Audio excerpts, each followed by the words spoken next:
But even that, like just golf clubs. I mean, I'm not good, but it was when you get a good weighted, I have a sand wedge, and I love it because the weight of it is so perfect. It just feels great.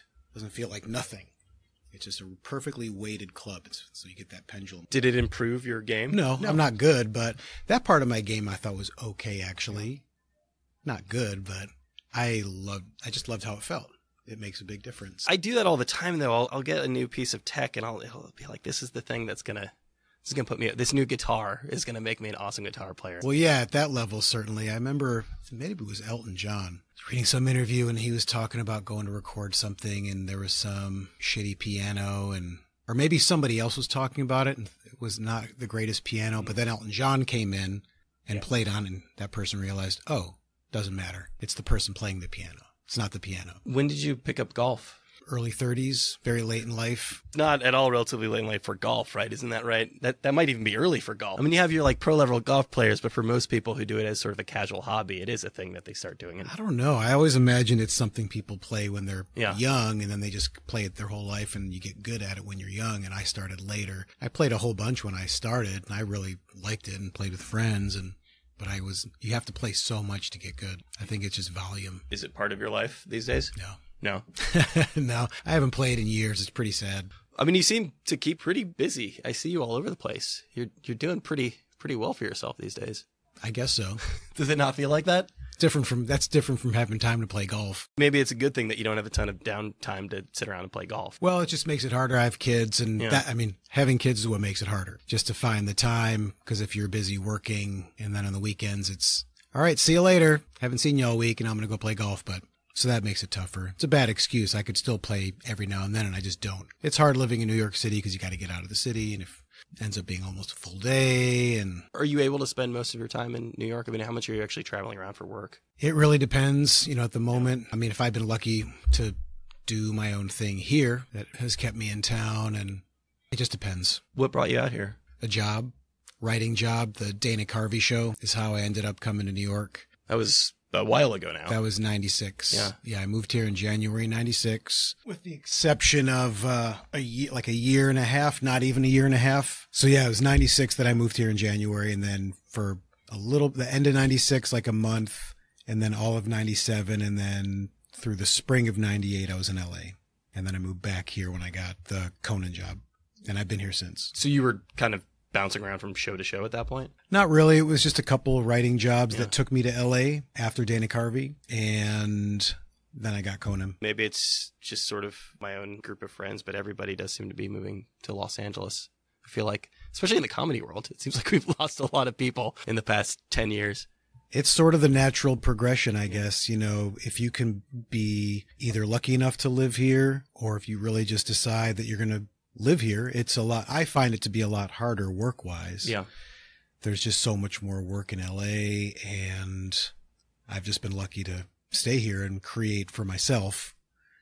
But it still is tougher, because in between jobs, there's just more out there. How was that couple of years in Los Angeles? It was fine. It was doing a couple writing jobs. Yeah. I was obviously much younger, single, no kids, not really established in career, and I don't know. I didn't love it. I like it here more. LA's not terrible, but I do prefer New York. And at the time, it was just a lot of, going to parties and everyone's talking about auditions, and I didn't hear about that. Oh, I got to call my, it's just felt unfun. It didn't always have to be like, or it didn't have to be like that, but that was my experience. I mean, you were moving there for ostensibly show business. Yeah, I still had 2 jobs for the majority of the time that I was there.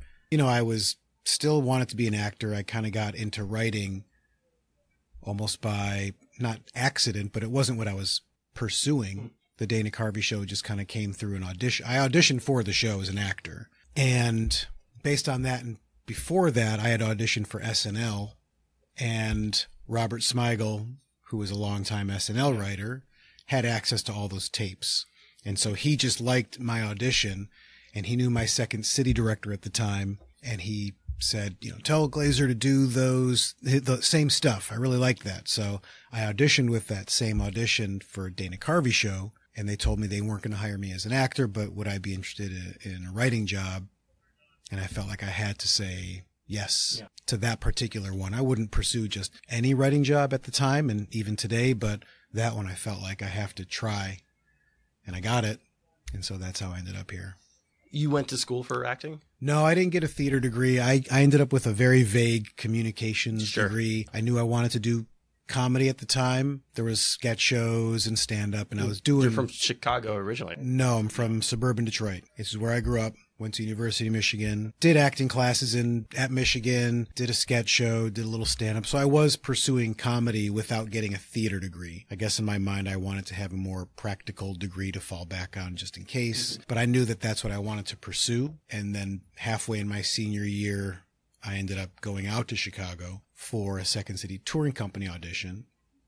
And that is where everything that solidified the move. I didn't get hired at the time, but had a life-changing experience. And after the audition was basically going to the train station back to Michigan, to Ann Arbor. And someone comes out of the theater and asks to talk to me in her office. And I didn't know who it was, but I figured this has got to be somebody that... They have an office. Yeah. And so I was really nervous, and in my mind, it's, oh my God, am I going to have to drop out of school? What's about to happen? And then her name is Joyce Sloan. She was a very, very influential producer there. And she was so nice and encouraging and, told me to finish school. Don't break your mom's heart, kind of a thing. And here's my card. Call me when you graduate. And I was like, great. Couldn't even believe it. I still have the card. That's got to be a tough pivot to go from just being on screen to actually actively writing. Is somebody at the show sort of taking you under their wing at the time to teach you how to do that? Not really. And I wasn't, I wasn't on screen. I'd come from Second City. I hadn't done any TV necessarily. I'd done a lot of... the plan. For me, the plan was always, I'm doing Second City, and thankfully it worked out. I'd done touring company. I was doing main stage at the time. They had several theaters there. They had one in the suburbs that's no longer, but they have two main theaters in Chicago. One called the ETC, which is next door to the main stage, and then the main stage show. And so I was doing a main stage show at the time, but that was my plan. I'm going to do this and be an actor. And so, having a writing job come up was not what I was planning, and never thought of myself as a writer ever, or pursuing that on any level. And it just presented itself, and it was a great writing staff, but there was no one took me under their wing necessarily, but he was certainly very kind to me and really nice and helped me get the Conan job. And do you consider yourself a writer at this point, primarily? Not primarily, no. I've always viewed myself as a actor first and a writer second. I think it's just a stronger suit. Yeah. Getting that writing job was the best thing that ever happened to me, really. Just it opened up a whole world of job opportunities, and it just helped me focus on even doing my own shows where I can write for myself. And I'd always been writing. I mean, when you're improvising, you're spontaneously writing basically, and you're writing on your feet, and that's part of the show at Second City, but I just had never thought of myself in those terms. So getting the writing job really helped focus that part of what I do. Aside from you doing a show like Parks and Rec, which is clearly somebody else's project, the Gear show or your Cartoon Network show do seem to be a project wherein you kind of have your hands in every part of it. I mean, it does seem as though you're as much of a writer as you are on screen for those. Well, for my shows, completely. Delocated and Neon Joe and Gear, I mean, those are shows that I came up with and created and pitched and am involved in the writing on a daily basis with other people. So for sure, now I think of myself certainly more as a writer as well as an actor. But before I got a writing job, I never thought I'd pursue that as a job. It never even occurred to me. And it really was just one of the greatest things that happened to me career-wise, as far as realizing, I don't have to be on screen. It's my preference, but if things are slow, I can always try to get a writing job if need be, or pursue writing on another level. But yes, for my shows, certainly it's great to be able to get to write for yourself. There was the Conan stuff, but I think I first really kind of realized who you were when you started doing these web videos. I think I would see you around town occasionally, like back when Rafifis was still a going concern. But you did these great little short web videos. It was a baby hand. The tiny hand one. At what point do you actually sort of start making those, start producing videos and putting them online? I guess that would be after Conan, and even getting the Conan job, was something where it was just the perfect job, because it's a combination of you're writing for someone else, obviously, but you are also getting to write your own bits as well for the show and getting to perform them. And then after Conan, that was even where I realized when we were talking about this building, when, Huffington Post was doing this comedy site for a while, that 236. And I ended up doing a bunch of videos for them.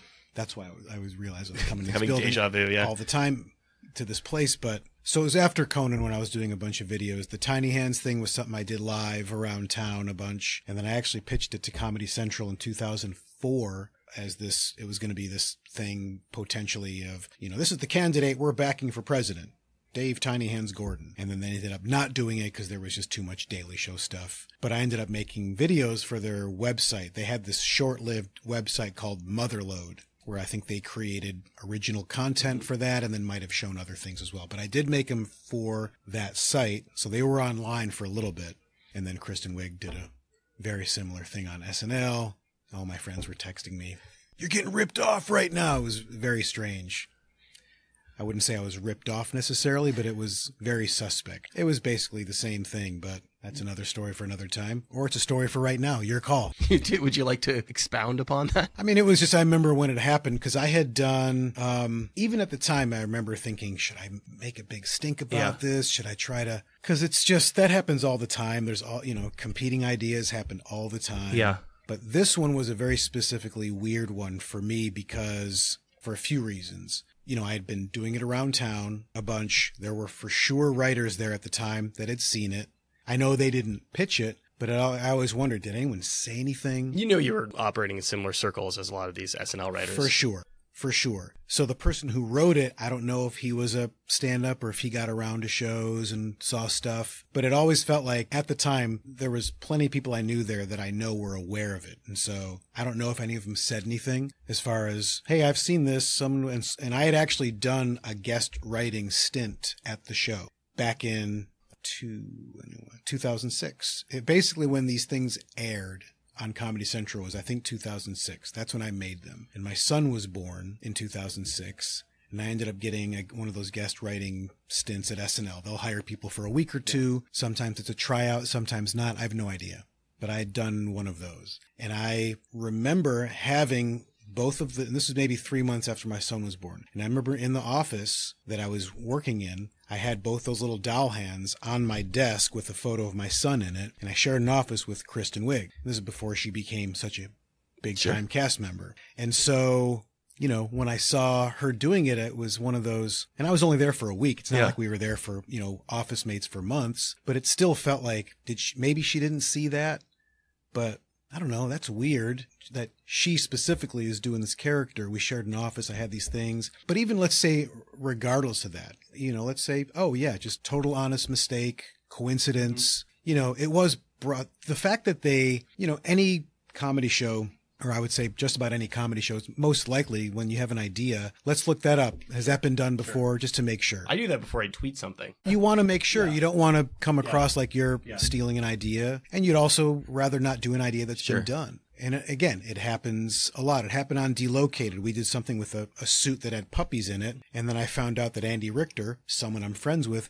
did a very similar thing on his sitcom. Now, when I looked it up, and we looked it up, never saw anything. And when I did find the thing, they were very different jokes. But at its core, it was still puppies in a suit. And so had I known, maybe we wouldn't have done it. Yeah. So here's the thing with Tiny Hands and SNL. And I remember, I had one of my reps contact them, and they rep people there. So it was easy for them to get in touch. And just to make them aware, someone that had actually worked there had done something similar, blah, blah. And their whole thing was, oh, we're so sorry. Total coincidence. The writer feels terrible. That's all fine, but then they kept doing it. That was almost the bigger issue I had, was that it was brought to their attention, and then they kept doing it, which I thought was pretty shitty. But, oh well. You don't want to make too big of a public stink about it because people will think you're being petty. Right? And what do you get out of that? I've thought about that plenty. Part of me feels like, well, I want to make sure people know, is it really just, I did it first? Because that's just dumb. That's to me a waste of time. And I'll still probably I've always thought about doing a Vimeo page where I can at least put them up, because I still want people to see them. I thought they were really funny, but it's a little bothersome when you see someone doing something that you've done and you feel like, I did that, but someone else is getting the attention for it. And I don't even like to acknowledge that feeling, but it's there. But that also just feels like, oh man, that Comedy Central site, no one saw it, and it was kind of a bummer. And then it just went, like, they eventually sold that site to some small, I think, web film company or something, and they were online still, and then they just disappeared. And now they're just not even online. I don't think you can find them. Yeah, I get that feeling from a lot of people I know who do comedy. Also, writers in general. I've been in a similar boat, having been a professional writer for different publications for, like 15 years at this point, is that given how much media has been shifting, it does feel like for the rest of probably my professional career, I'm just going to be jumping from kind of lily pad to lily pad, which must feel similar as far as sort of making videos. These video sites come along, somebody pumps a lot of money into a media property in a certain season, Comedy Central or Cartoon Network wants to spend money, and then all of a sudden do you feel like you're kind of in a place where it's just going to be constantly shifting environment? Yeah, I don't know. That's hard to answer, I guess. It feels like it is. I mean, it is changing a lot all the time. Who knows how? I mean, I don't know. It never feels to me. It's almost like, I remember there was a time when people were saying books are going to be non-existent soon. And I don't think that's ever going to change. People want to hold a book in their hand. There is a difference between holding a book and holding a tablet. And I think people just like books. Will there be a day where it's just, Earth government has issued a mandate. You can't cut down trees anymore. Maybe someone will come up with some sort of artificial paper like the Impossible Burger, where it feels like paper, but it's not, where you're literally not allowed to make paper anymore. So I don't know if TV's ever going to go away, where it's just all streaming, but who knows? I mean, it's certainly, that feels very different. Obviously, it's not a great analogy because it's already so different with websites and streaming services, and I don't know, man.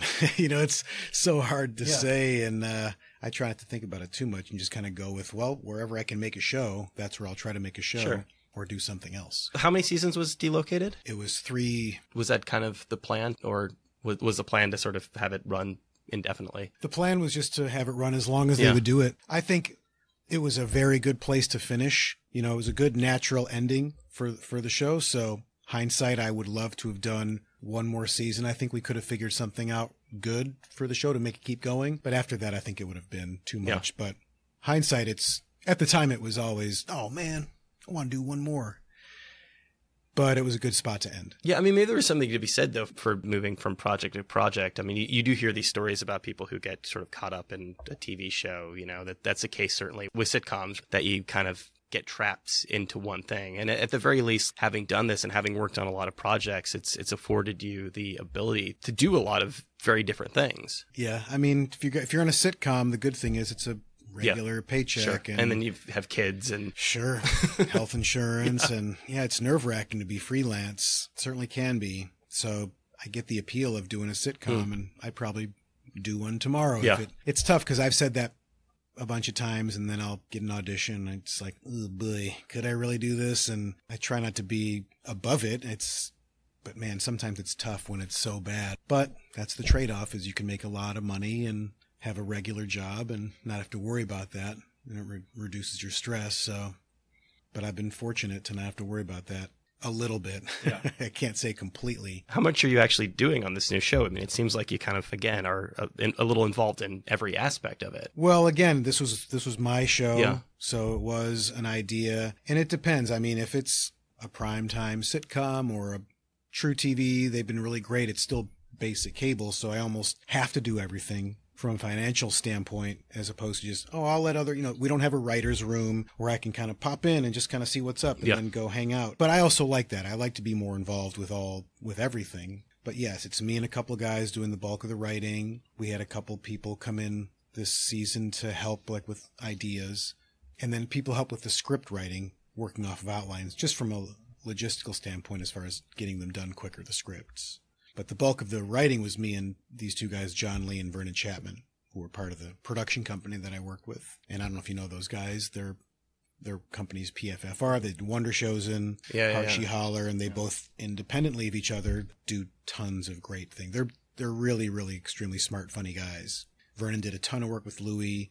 Just came out with this show called The Shivering Truth on Adult Swim. It's amazing. John Lee directed the Pee-wee movie on Netflix, so they're really talented guys. And we do the bulk of the writing together. And then, of course, being in the show, and then in post, I'm in the edit. I'm not editing, but I'll work with the editors. So it's a full-time job when I'm doing my shows, but it's great. Do you prefer that? Do you prefer having a hand in everything? For the most part, yes, but I would love to have a job just either on a sitcom or some kind of show where I can just go to work and do my thing and go home and not worry about anything else.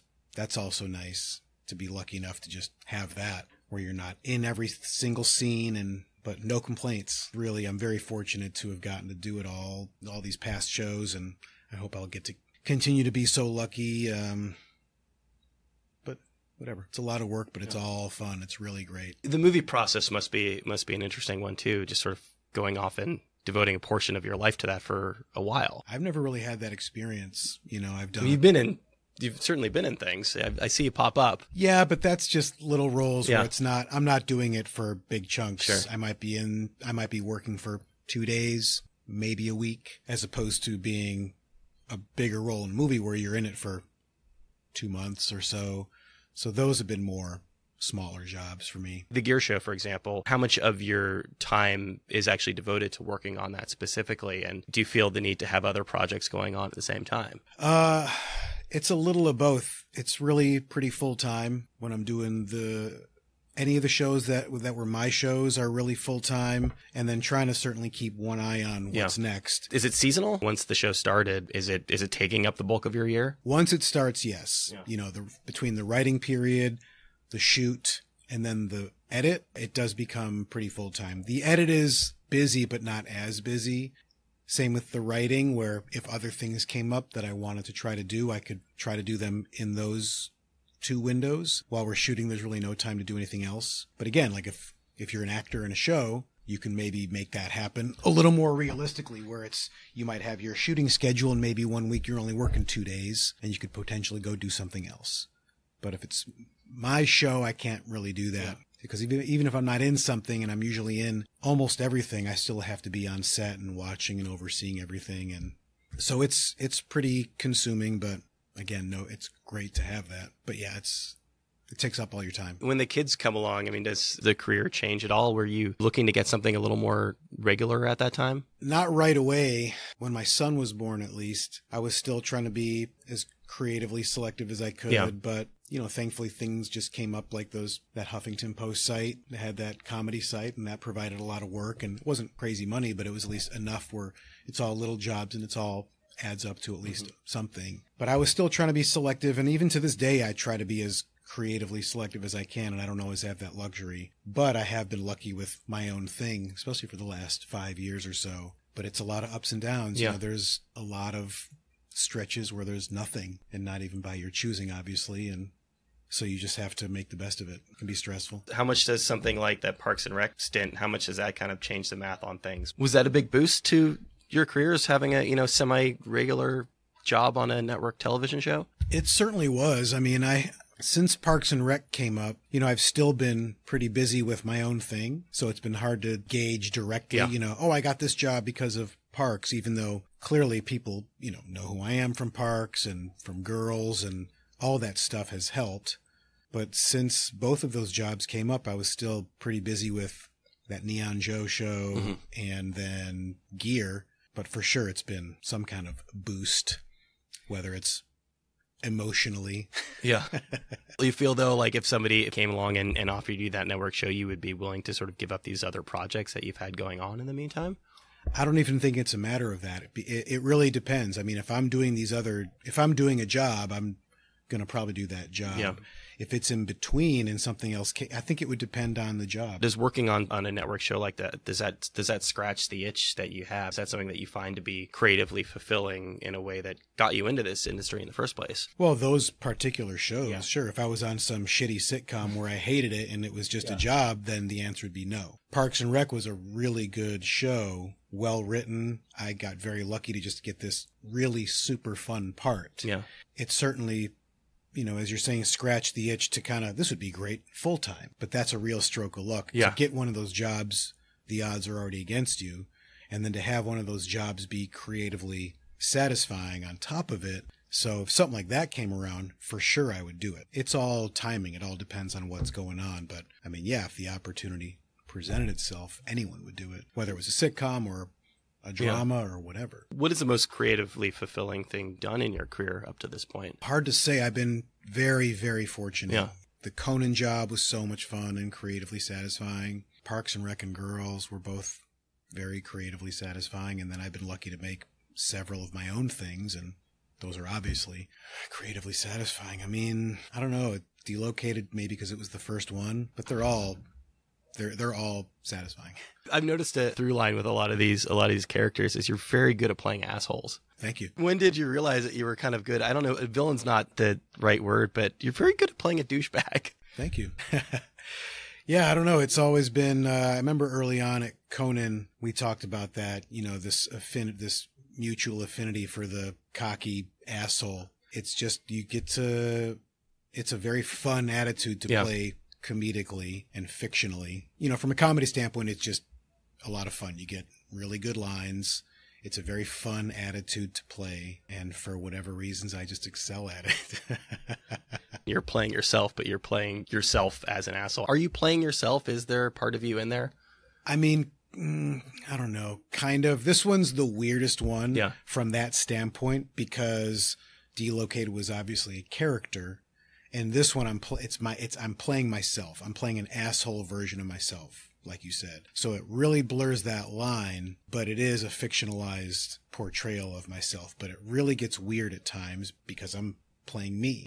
And even in the edit, I've had so many moments of just watching and just kind of like, oh my God, am I really like this? Cringing at your own. Yeah, it's weird. That's been very strange at times. We have these experiences when we watch comedy shows, like cringe comedy shows, where it's awkward for us. But there's an extra level when you're looking at yourself doing it. It's very odd. Sometimes it makes me very uncomfortable. Like, is this how people see me? Yeah. Am I like this? Do I really do this unironically? I don't think so, and I sure as hell fucking hope not, because it's, playing such a dick. Ugh. Do you feel like that sort of changed the way you interact with the world, having seen this horrible side of yourself? I don't know. Probably not. It's just, it's such just stupid comedy, but I don't know. Hopefully it never blurs too much or it becomes real. You must have that thing, the level of fame that you're at. You're in things that people have seen. You get that level of recognition, but it's that level of recognition of like, did we go to high school together? That happens a lot where I can sometimes tell if someone's clocking me and I can tell they maybe recognize me, but they're not exactly what you were saying. Yeah. You can't see your face on the podcast, but you were making that face of someone like, do I know that person? So I can see that happening sometimes. And every now and then they'll even then it turns into a smile of, oh, I know who you are. The nod of recognition. Yeah. Or they'll say something, but it doesn't happen a lot, thankfully. That would drive me nuts. But again, you have that extra level of people recognizing you, not knowing where they recognize you, but maybe knowing that you were kind of an asshole in that. Do you feel like that's like that's like colored your interactions with people, that you've played this character? I'm not sure, but it has come up sometimes. For example, when we were looking to film something for the Gear show and we went to a store here in New York to see if we could shoot there. And one of their concerns was that I play that about Parks and Rec. They literally said, well, he plays such an asshole.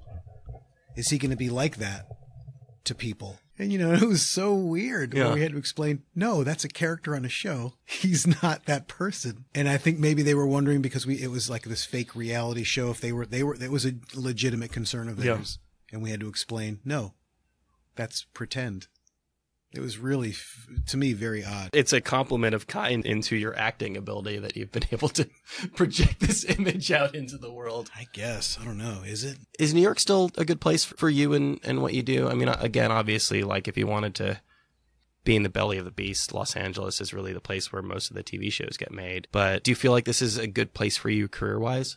I don't know. Maybe not. I've spent a lot of time thinking about it, and my wife and I always talk about, should we be here? Should I be in LA? But then I've just been lucky to keep doing my own thing here. So probably not.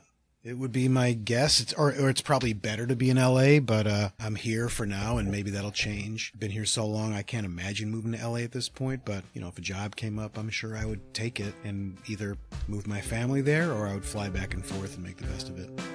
But I'm not sure if I'd move there at this point. There you go. That was Jon Glaser. The second season of Jon Glaser Loves Gear premieres on TruTV this month. Thanks so much to him for taking the time to do that. Thanks to you guys, as always, for listening to the program. If you like the show, there are a number of ways to support us. You can rate and review us on iTunes, Google Podcasts. We're on Spotify now. Anywhere where you happen to get your podcasts. Have a brand new YouTube page if that's the way you like to consume your podcast. Subscribe to us over there. Like us on Facebook. If you have any feedback, it's rylcast@gmail.com. Follow us on Tumblr. That's rylcast.tumblr.com. That's, of course, the best place to get all of your RIYL related information. And that's about it for this week. So stick around because we are going to be back just about this time next week with another episode of RIYL.